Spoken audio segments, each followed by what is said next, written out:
Brooklyn team? Strengths, weaknesses, everything. Another team with a lot of depth, a lot of versatility. It's a tremendous spacing game in terms of their shooting and their capability of shooting the basketball. Got 2 rim protectors in Jordan and Allen to complement their spacing and their versatility on the perimeter and to give them lob threats and rim threats. A lot of similarities of what we're trying to do. It's open the floor up, use our bigs to create rim opportunities, to create extra spacing. And they've got obviously 2 elite players in Kyrie and Kevin Durant that can get you a bucket at any point. So, same challenges though is trying to put it all together and find the combinations and the lineups. And I think that's what they're going through. It's a new staff. It's a new roster in terms of their chemistry and playing together. And they're just trying to find all of their proper combinations and matchups and lineups and things of that nature early on in the season. I had one follow-up question based off something you said last night about Rondo, about how he kind of settles the team. I just wanted to ask, how have you seen him? How are you seeing him? Because he's still kind of relatively new. How are you seeing him fitting in both on and off the court with the guys? It's kind of a weird statement. I think everyone's familiar with Rondo. You don't have to be a teammate of his to know what he brings. And he's a guy that's going to point you in the right direction. He's going to execute. He's going to create some wrinkles within the offense, and he's always looking for the open man. So, because we haven't been around him and because they haven't played with him, I think they know who Rondo is. It's any player that's played this game, when you get around a pass first point guard, to run and have vision when you're running because you can always understand that they're looking for the open man and they're capable of hitting the open man. And so I think all of our guys, I think the league knows that about Rondo, and you learn that pretty quick. But no, his familiarity with our guys, first thing he did was say he needed to learn tendencies. He needed to learn his teammates and what they like. I think the first question he ever asked Kevin was whether he liked to catch the ball with the seams up or if he didn't mind or not. That's a deep tendency question right there. And that's really good knowledge of what type of passes he may be able to throw or what type of passes he needs to throw depending on who he's playing with. Thank you. Ray Gleer.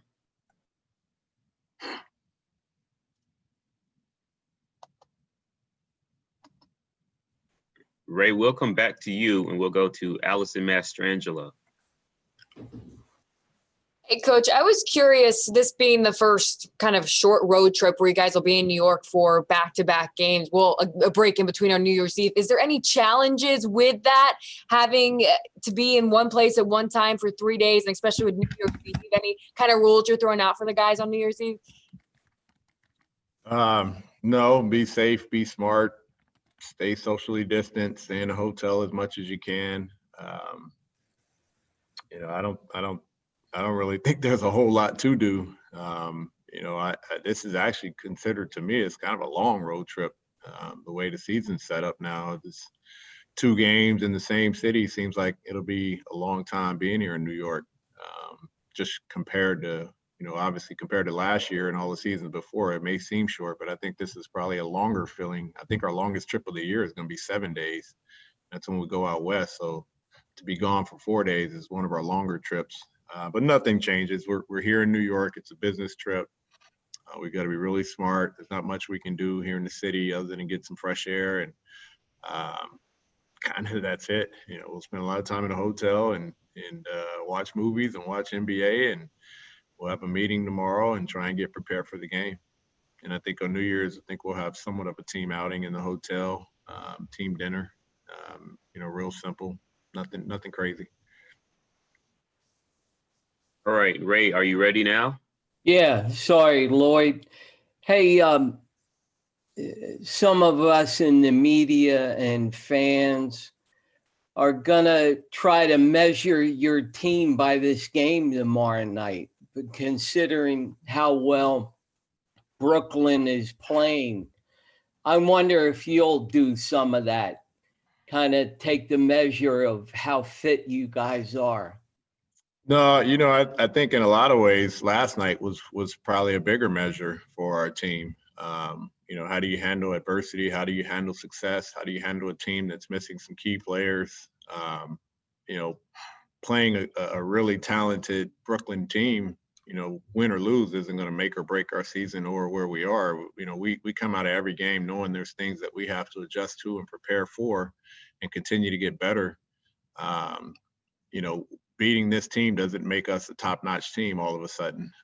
Us being really good and executing down the stretch and executing throughout the course of the game and playing team basketball is the measure we have to stay with, regardless of who it is. To beat a team and then lose to someone else, you're evaluating the exact same way. We continually have to focus on us and our ability to get better each game. Thank you. Christos. Hello, Coach. It's the first time for you as a head coach of the Atlanta Hawks that the team starts with 3 wins in the 3 first games of the season. Do you believe that this is a good sign about the rest of the season? Well, hopefully tomorrow will be the first time as a head coach we start as 4-0. That would be the way I look at it, is just to continually improve with each game and rack up as many victories as we can. But I think, there's going to be some bumps along the way. We had some bumps in the fourth quarter yesterday where the shots weren't falling and they started to make a run. I thought we did some good things. I thought we had some miscues. But it's really, are we getting better? There's going to be a game, I guarantee there's going to be a game where we just play tremendous basketball and come up short. There's going to be some games where we play terrible and find a way to win. And that's how you build character through the team, the resiliency, the adversity. You have to be able, we met with John Gruden, and I really hate giving my Raiders any credit, but I'm a Raiders fan. But we met with John Gruden this summer, and one of the things he talked about was, his off-season projects was they were studying adversity. They were studying teams that struggled and made jumps the following year, and he was struggling in mistakes that they made.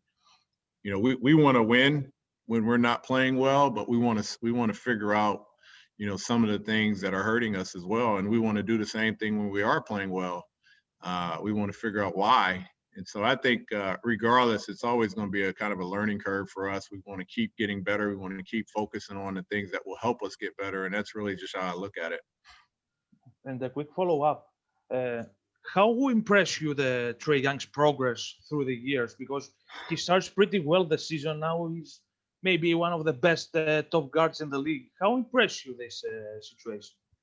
He is one of the top guards in the league. I'll let the barbershop folks talk about where he ranks, but I think there's no doubt in my mind that he's one of the top guards in this league. In a lot of ways, he's one of the top scorers. He's definitely one of the top facilitators. For us, I think the game management is where I'm really starting to see his growth. He's got 22 assists and only 9 turnovers. I think in the first preseason game, I think he had 8 turnovers just in that game alone. And so we're seeing improvement just within the weeks. But to be able to manage the game, his ability to get to the free throw line late in games is really, when you talk about executing down the stretch and you have a guy that can get you to in the bonus and then execute at the free throw line, that's a recipe for winning. And we have a guy that not only can score and create for other guys, but he's also really crafty in his ability to keep us in the bonus and get fouled late in the games. And I think he's learning that. He's learning how to manage a game. He's learning his teammates and where he can put them in positions to succeed. It's really fun to see as a third-year guard, the growth, the maturity, to be able to handle and be composed in those tough games. And he's tasting success. And I think that's a thing that you have to focus on. You start feeling the success and understanding the bottom line is to win. You get a little hungry or you want it more and you start focusing on that more. Thank you. We've got 2 more. First from Sarah.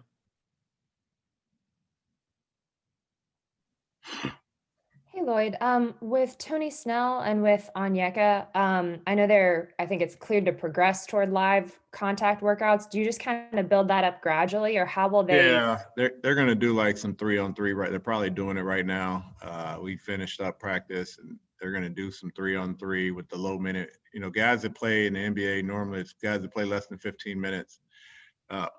they have their low-minute workout the next day, and so we have a couple guys that they'll be able to compete against in a 3-on-3 setting. And the more they can do that, the more we can think about progressing and moving forward.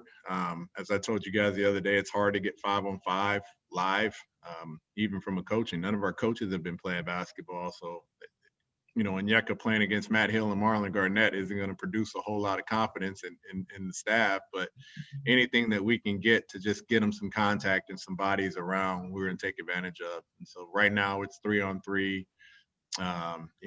They did an hour and 15 on the court, non-contact, and they'll get about 20 minutes of 3-on-3 contact, and we'll be able to progress them tomorrow. But they're coming along. Thank you. And our final question will come from Jill Gossard-Cook. Hey, Coach. I don't feel sorry for you at all for being in New York. I'm just going to say that. But I did want to ask you, and my Great Dane does too. Sorry. It's ask you about facing Steve Nash. Have you talked with him? Are you looking forward to it? Anything? No, it's unfortunate for a lot of reasons. Who wouldn't want to be in New York during New Year's? And of course, we're here during the time that you can't really enjoy it. And it's kind of the same thing with Nash. It'd be great opportunity. This would have been a wonderful week to catch up with an old friend. If this were a normal situation, I'm pretty sure we would have had close to 20 or 30 of our teammates come into town to watch. So it kind of dampens the mood a little bit in terms of just having two back-to-back games against the former teammate, a good friend, where we could have had a lot of people come in, and tomorrow night would have been a lot of fun in the city of New York. I mean, who would have needed New Year's Eve? We would have had a lot of fun tomorrow night. But no, I think I'm happy for him. I've said that a million times. It'll be fun to be on the opposite sides and competing. But I think once the game starts, no one cares about friendship, or, he's worried about his team's growth. I'm worried about my team's growth. This isn't a Nash versus Pierce battle. I'm just happy that he's in this position, and I know he's always been happy that I've been in this position as well as Marlon Garnett. I think it's just kind of a cool moment for Santa Clara University, but I would have much rather been able to enjoy it in normal situation, and hopefully at some point soon that'll happen. Thanks. Thank you, Coach. All right. Thank you, guys. Sir. Hey, Sarah. Hey, John, how are you? Doing good. Can't complain. How are you? Pretty good. Kind of the same. Mm-hmm. I wanted to ask you, what was it like to see Rondo have a night like he did? It's encouraging in all ways, in the sense of one, he's obviously one of the older guys on the team, and every year everybody's always going to question whether or not he's back to regular Rondo ways, or however I can say that correctly, and obviously proved that he's much more capable than I feel like people are giving him credit for. And then on every other side of the field, his leadership, his ability to go out on the court and actually execute and make plays, how vocal he is, just from top to bottom. It's been there, done that. So I feel like, I've been ecstatic having him on our team, or, knowing about him joining us for all of these reasons that he's bringing right now. So shouts out to Doe. Lloyd said, he used a word that kind of struck me. He said, Rondo really settles you guys. And that was interesting to hear coming from like a new guy, that he would come in and settles you guys. What kind of effect does he have? I mean, maybe it's just being so experienced, but. No, yeah, that's really what it is. It's that confidence from player to player, understanding that, I'll say not all coaches have been players before. And I feel like there's always going to be a gap between the player and the coach who hasn't played, right? But for Rondo, who's still a player, I think it's his 16th year now, won 2 championships. There hasn't been much that Rondo has gone through that each one of us are, going through or have been through as well, that he can't give advice or let us or teach us ways to get over these hurdles. Because it's hard staying in an NBA. It's not an easy thing to do. So I think Doe just helps us all understand that it is hard, and we're going to have to be together. Has he given you any specific advice that has helped you? I don't think that so specifically. It's really been mental. You know what I mean? Just trying to tell me to be a leader, continue being a leader, body language, small comments, or just any small things that he sees. He's always preaching to me to be the best leader I can.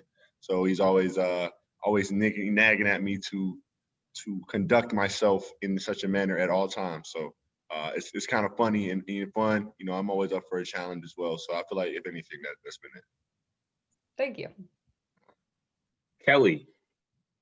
Hey, John, thanks a lot for being here tonight. With tomorrow, I know the key to the season, always improving night in and night out, but do you feel like with Brooklyn and obviously the group that they have, how can this be a good barometer and test for where you guys are right now? Yeah, I mean, it just is. You have two guys who are elite in the game of basketball, world class, Kevin Durant, Kyrie Irving, and a very good supporting cast, very good coaching staff. So it is a good meet for us, a good test, a barometer, as you said, for us to figure out where we're at in the early season. Obviously, having experienced early success, we want to continue building on that, and the only way to continue that is to continue winning. And it's NBA. Every night is going to be something similar, but obviously, you just got to come ready to play. Yeah, if you don't mind me following up, I don't know that you guys have even had a chance to look at the film. You may have still been looking at last night and building on that. But what stands out to you about the keys to pulling this one off tomorrow night? I'm really containing. I feel like that's generic, but it really is. Sure. The simpler, the better in this case. When you have guys like Kyrie and Kevin Durant, you want to contain them and make them take as tough shots as possible. You see all those highlight shots of them taking and making. Well, those are the shots that we want them to continue taking and making, because they're pulling out every stop that they have to score, and eventually you hope that wears on guys like that who can get into their bag at any moment's notice. So trying to contain them, and obviously not letting the bench do damage or letting any other guys affect us in ways that we're not supposed to, sticking to the game plan and moving the ball offensively. We feel like we should be in a good standing. Awesome. John, thank you. Christos. Hello, John. I would like to ask you, the games against the Grizzlies and the Pistons were close games, but you win them all. What it means about the character and the psychology of your team this season?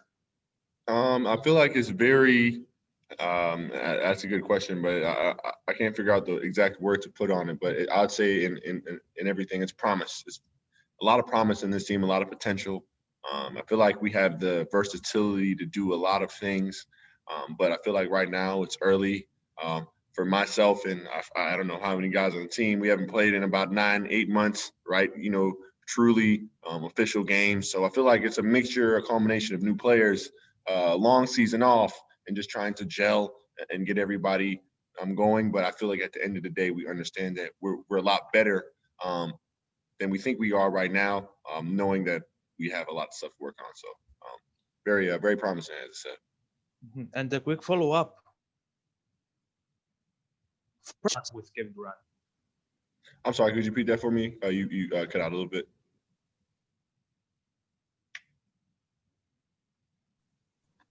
I think we lost him. No, you hear me? He cuts out every time he's trying to ask me a question. He keeps cutting out. One more time, Christos. Sorry about that. You hear me now? Yes. You're all good now. Yeah. How big challenge for you is the matchup with Kevin Durant? I mean, it's a big matchup. Kevin Durant is a elite scorer in this game. And, I feel like I have the ability to guard anybody in the game as well. So it's just a matter of me, like I said, trying to contain him, make him take as many tough shots as I can, and live with the results. That he's going to score a lot of tough buckets. You have to understand that going in, and like I said, lock in mentally and make sure he doesn't have that edge. Thank you very much. All right, John. Our final question will come from Jill. Jill, how you doing? Hi, John. I just want to say we've been having a blast covering you guys, even though we're not out there with you. But these games have been so fun. Tomorrow night on our broadcast, we have Vince Carter in a 3-man booth and Bob. And so I wanted to ask you what you learned from him, playing with him for 2 years, and what impact he had on you. I feel like all in all, the biggest impact I had is I've had a guy who, or the first person that has reached certain pinnacles in the game. And obviously I have another mentor now in Rondo, but I feel like VC was the first real legend, veteran, whatever you want to say, all wrapped up in one. And just to learn from him, to be around him, to soak up all the Vince Carter aura that he has and that he walks around with, I feel like was great for me, the way he carries himself on the bench. Vince is also a natural born leader as well. And it just gives me a mold and an imprint of how to captivate an audience. I feel like Vince is, one of the best to ever do that in a sense. And I feel like for me, just like I said, to be around him and soak up some of that greatness, hopefully, it empowers me to go out on the court and put on a show as well as produce and lead. Kind of feel that way as a producer too. I got you. I'm so excited. Thanks, John. Good luck tomorrow. Thank you. JC, thank you for joining us. No, thank you guys. All right. We'll see y'all later. Thanks, Jelani. Thank you, Jill. I'm sure I'll talk to you tomorrow with something. Can't wait. I know, right? We'll get there. We'll get there. Thanks, honey. Bye.